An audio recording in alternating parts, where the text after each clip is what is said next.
news that we're tracking as far as the Hamas chief was killed in Iran. In fact, Iranian media have stated that Ismail Haniyeh has been assassinated and Haniyeh shot dead in Tehran. Let me take that point across to my colleague Rishabh, joining me this morning for more. Rishabh, this is absolutely big news that is coming in, but what have we been able to understand so far? So what we know so far that Ismail Haniyeh, who is the political bureau chief of Hamas, was in Tehran to attend the swearing-in ceremony of the new Iranian president. And in the evening at his residence, he also has a residence in Tehran.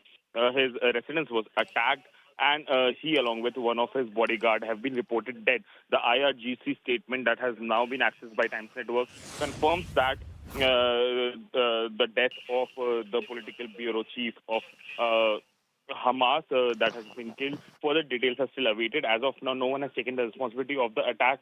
We'll have to wait on that front. But given the situation in West Asia, it won't be surprising that Israel comes up with a detailed version of this attack later in the day. Right, Rishabh. In fact, as you pointed out about the initial details that we're picking up, just, for better understanding, how do we look at this impact on the ongoing war as well? Do you think there would be a bigger implication? Well, definitely. If you see, Hamas chief being killed, it can, swing both ways. Right now, either this will end between Israel further escalate the situation, depending on how Hamas now retaliates to this.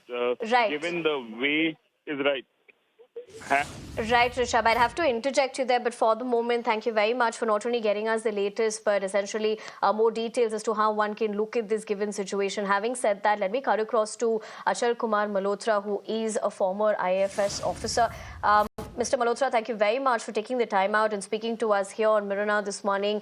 Let me first begin by asking you this. With what we're looking at in the given situation, what is your first takeaway from the same? Good morning. I think this is an ongoing conflict, and in the process, sometimes Hamas gets an upper hand, at other times Israel gets an upper hand. So the moot question is, where is it going to stop? But if this kind of killings go on, I'm sure Hamas is an organization which is not going to, take it easy, and in all probability likely to retaliate. So, and their allies also, Hezbollah and Houthi may also accelerate their anti-Israel and anti-West activities.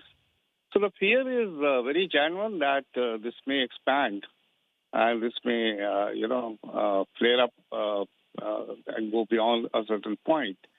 But at the same time, because you see, nobody seems to be interested at this point of time in genuinely brokering a peace.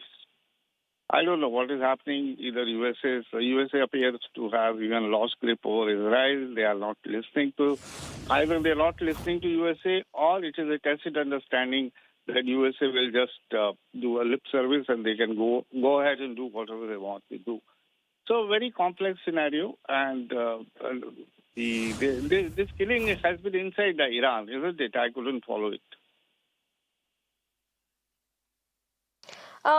Right, those are initial details that are emerging at this point of time, Mr. Malhotra. Having said that, how do you look at this having a larger implication on the ongoing war?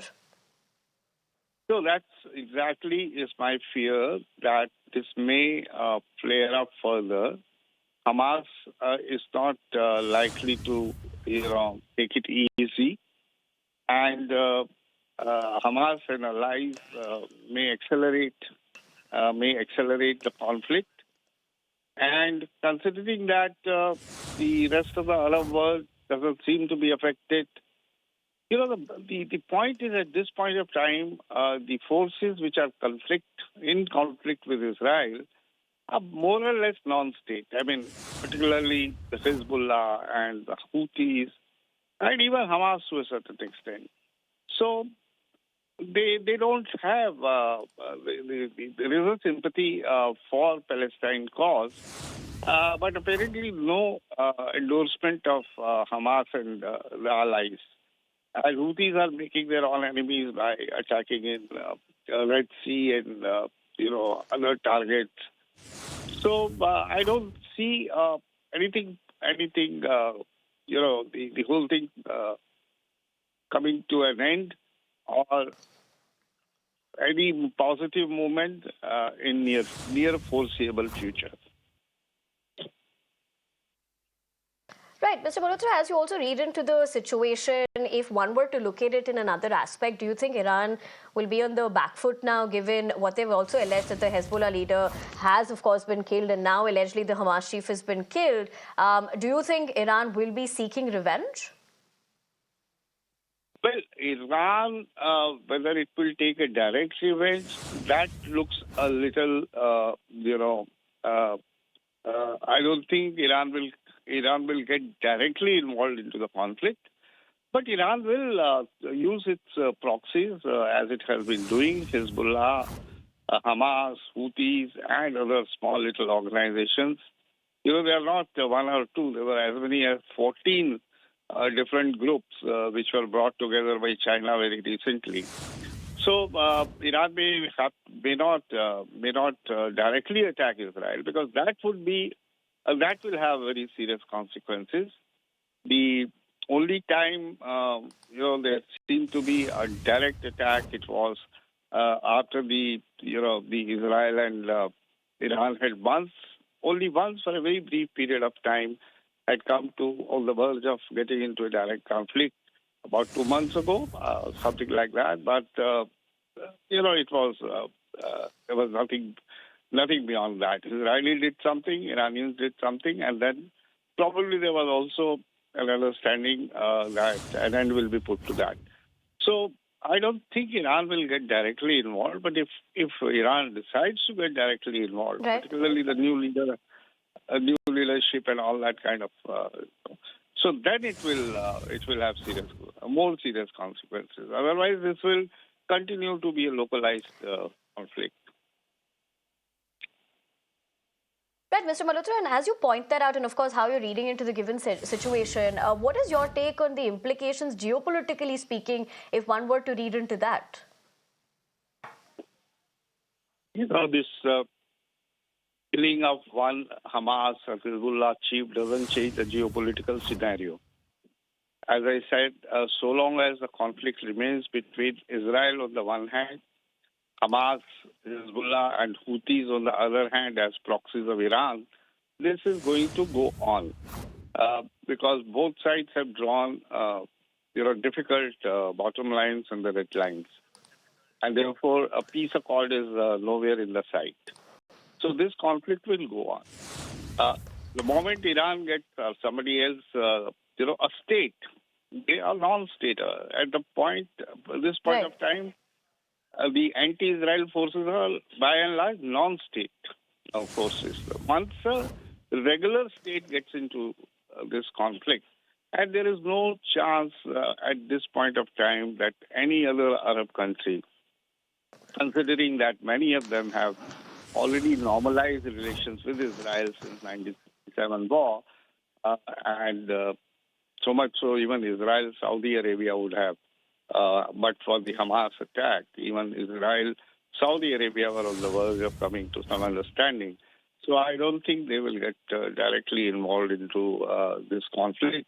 So this is likely to continue.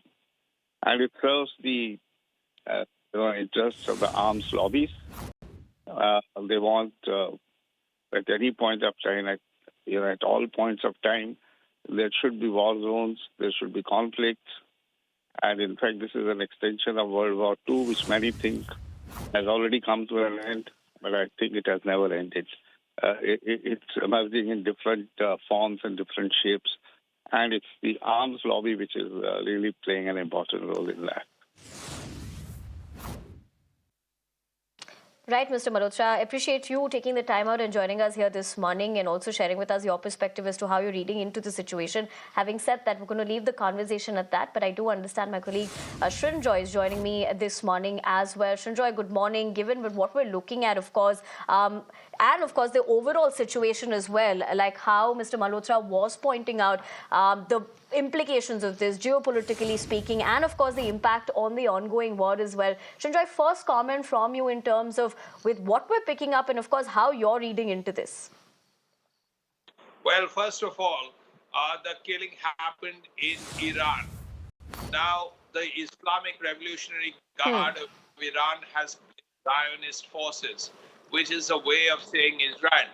Now, how Israel got as far as Iran is something that we'll have to find out. But the most important things have not really been spoken about. Yes, Ismail Haniyeh has been killed. Yes, the Israelis have been blamed for it. But how did this happen? So these are things that we will need to find out. But yes, there is an official announcement by the Islamic Revolutionary Guard of Iran saying that he has been killed.